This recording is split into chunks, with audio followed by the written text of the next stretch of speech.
What is going on, everyone? Welcome back to the Full 90. Now the international break is over and I want to say I've missed you guys over on the Full 90. It's been a while. I was going to do international videos, but then time caught up with me. It's been crazy. There's still international games to play at the time I'm recording, but today in this video we're going to kick off a very busy period for the channel with the week 32 predictions, and I want to give a massive shout out to Soccer Predictions who left their predictions on the previous video for week 31 on some of the postponed fixtures as well. I appreciate that. If you want to get featured in the next episode of the Premier League predictions, then be sure to leave your comment down in the comments, and let me know what you think is going to happen. I read all the comments. I love seeing the debate, people that agree with me, disagree with me. It's all fantastic.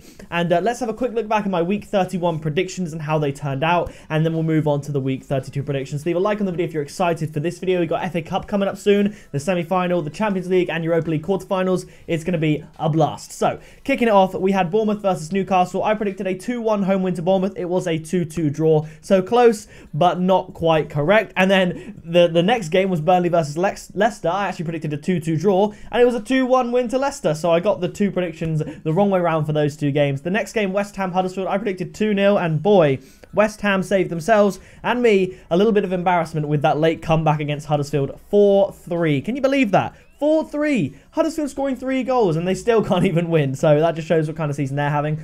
Fulham versus Liverpool, I predicted Fulham would score a goal but lose 4-1 to Liverpool. Liverpool made it tough, and it took a James Milner penalty to see them over the line 2-1. And then the Everton versus Chelsea game, I got that very wrong. I predicted a 2-1 away win to Chelsea. Everton stepped it up, really denting Chelsea's top 4 hopes, winning 2-0. So, an interesting run of results, and I'm so excited. The internationals have been good. I've watched a few games, but I'm excited to get back into some Premier League action. And kicking it off, we have Fulham versus Manchester City. Now, a common scoreline I go for with Fulham against the top 6, particularly at Fulham, where they're a little bit better, is them to score 1 goal and get absolutely destroyed. I think Man City are going to win this one 4-1. Raheem Sterling, what great form he is in. Seeing him play the way he played for England against Czech Republic, it's so free-flowing. He's playing so well, and it's great because previously watching him in an England shirt in recent years, he's been just inconsistent, and it's similar to all England performances recently. You get frustrated watching them, but this England squad is really coming along, and it actually gets you excited. As an English person, it gets me excited about international football again, because it feels like, even though we're not right at the top with the likes of Belgium and France, it feels like on any day we have a chance, which is all you need in international football. I mean, Portugal won the Euros last time out, so why not England? So yeah, he's doing great. City are fired up, and I still think City are going to win the league. Liverpool could prove me wrong, but I've been backing City the whole way, and I think they can do it. 4-1 to Manchester City. The next game is Brighton versus Southampton. I predicted this is going to be a tough game. I was tempted to go for a Southampton win, but it is Brighton at home. It is a hard place to go, so I'm going to go with a 1-1 draw. But Southampton have been looking great, and I did predict them to get 18th spot and get relegated in my Premier League table prediction video, but I think they probably are going to be safe. They've been playing some better football lately, so I think they'll be all right there. The next one is Burnley against Wolves. Wolves are having a fantastic run. I've got written down here, I'll say right away, Wolves to beat Burnley 2-1. But it wouldn't surprise me if it went the other way. It could actually be 2-1 Burnley, and I don't know how Wolves are going to rotate their squad in and amongst the FA Cup semi-final, which will be soon after that, I think. So it might be a weaker squad, because Wolves are really going to go for the FA Cup and they'll feel like they really got a chance. Obviously, everyone in the semi-final has a good chance. So maybe this one is not one to put your money on, but I'm going to go with a Wolves 2-1 win either way. But Burnley, they're no mugs at home, and it could definitely go Burnley's way. Crystal Palace, Huddersfield coming up next. Palace doing not as well at home as they do away, but luckily they're against Huddersfield, who do not perform very well on the road, scoring 3 against West Ham and still not even able to pick up a point. They are gone. I'm going to go with a 2-0 win to Crystal Palace. I like what Palace have been doing. I think they play some good football. I did predict them to lose 2-1 to Watford in the FA Cup quarterfinal, and they did. However, I do think they will have enough here to beat bottom of the table Huddersfield. Then, coming up next, we have Leicester versus Bournemouth. I'm predicting a few goals in this one. If we've got Tielemans playing for Leicester, I think he'll do very, very well. He's been really good so far for the times he has played. He hasn't started often, but he's such a good player. Like, if you watch him, he's just playing so well. Bournemouth aren't great away, and although they did get the 2-2 against Newcastle, unfortunately Matt Richie, the ex-Bournemouth player, who I believe I've seen live play for Bournemouth way back in the day, managing to get the late goal for Newcastle to end their hopes of 3 points there. I think they are going to struggle against Leicester at home, who are looking pretty good. I'm going to go go with a 3-1 win to Leicester.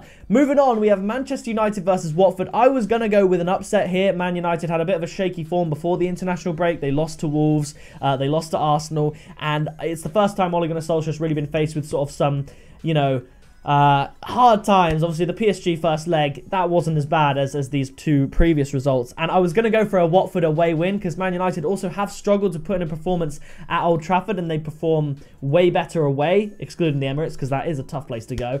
I was going to go for a 2-1 win to Watford, but I think Man United are going to come back from the international break fresh because a lot of players such as Marcus Rashford, Nemanja Matic, I think Herrera might have taken a break as well, Lindelof, I think they all... I think Lukaku as well, they didn't go on international duty. Some pulled out with injuries, some didn't make the cut, I don't think, and some just like rested. So they should be up for this game. So I'm going to go with a 2-2 draw. Watford are no mugs. They're good. I like Watford a lot. I think Man United, they're still going through that transitional stage. I'm going to go with an entertaining game.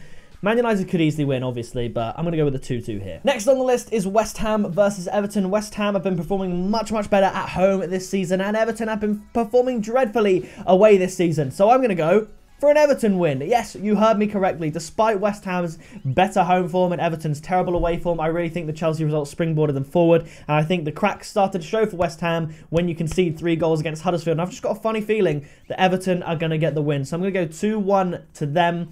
I'm expecting them to really pick it up. This is definitely another rogue one that I wouldn't be backing in any way, shape or form. But I think Everton are going to get the win in this one, 2-1. The next game, Cardiff against Chelsea. Chelsea up and down, losing to Everton. They looked very strong in the Europa League, but their Premier League season is starting to go downhill even more. I don't think they're going to get top 4. I think they're going to struggle to get top 4. I'm going to go with a 3-1 win here to Chelsea. I think Cardiff will be able to score against them, but I think Chelsea will and should, especially if they're going to try and push for top 4. They need to win a game like this. They should try and get through this Cardiff side. Although Cardiff will be playing their hearts out, they're still in the relegation fight, trying to get out and trying to get safe for next season. But I think Chelsea are going to prove to be a little bit too much for them. The next game, probably the biggest game of the week, Liverpool against Tottenham. Now, if this was at Tottenham's new ground, I believe they're now playing there, which looks amazing, by the way. I would probably go for maybe a draw or something like maybe even a Tottenham win, to be honest. But it's at Anfield. Liverpool tend to keep a clean sheet here. I'm not going to go for that because Tottenham are a force to be reckoned with. They've now dragged themselves down into the top 4 fight. Liverpool are going to be pushing hard for the title, and I think Liverpool are going to have enough to beat Tottenham here at Anfield. I'm going to go with a very close 2-1 victory to Liverpool, but you never know. Obviously, you could get a very mixed bag of results after the international break, but I'm going to go with a 2-1 win here to Liverpool. And the final game, Arsenal versus Newcastle. Newcastle are really not that great on the road, and Arsenal are very solid at the Emirates. And recently, they have been improving in defence. They've gone away to Dubai for some warm weather training, and the weather in the UK has actually picked up recently. It's getting a little bit warmer, kind of sunny, which is really nice. Spring has sprung, and I'm excited for that. I think Arsenal are going to get a convincing win over Newcastle here.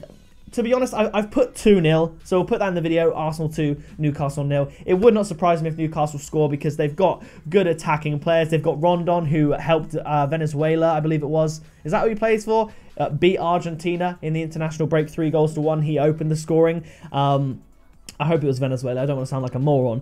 So they have got attacking options, but away from home, they really just don't travel as well. And especially with Arsenal, who play very attacking football at the Emirates, I reckon Benitez might have his team kind of soak up the pressure. And then if in the first half an hour, Arsenal haven't scored, that's good news for Newcastle because they can then sort of push forward and get counter-attacks of their own. I think at the first 20-30 minutes, Newcastle will just try and keep the game goalless. That, to be honest, is what I think is going to happen. But either way, I'm going to go for an Arsenal win, 2-0. So that is going to do it for this video. We're back in the saddle. I'm making videos for my main channel again, making videos for the full 90. I kind of took a main channel break as well when I took the full 90 break. It's almost as if that my upload schedule and my willingness to keep up with the uploads on my second channel also influences my ability to upload videos on the main channel. So now that the full 90 is back, Pick a Pixel is back in full swing. And if you do watch the full 90 and don't know about my main channel, my real job, then you can go check out Pick a Pixel on YouTube. But that is going to do it for this video. If you did enjoy it, be sure to leave a like in it, subscribe today, and join the full 90 gang.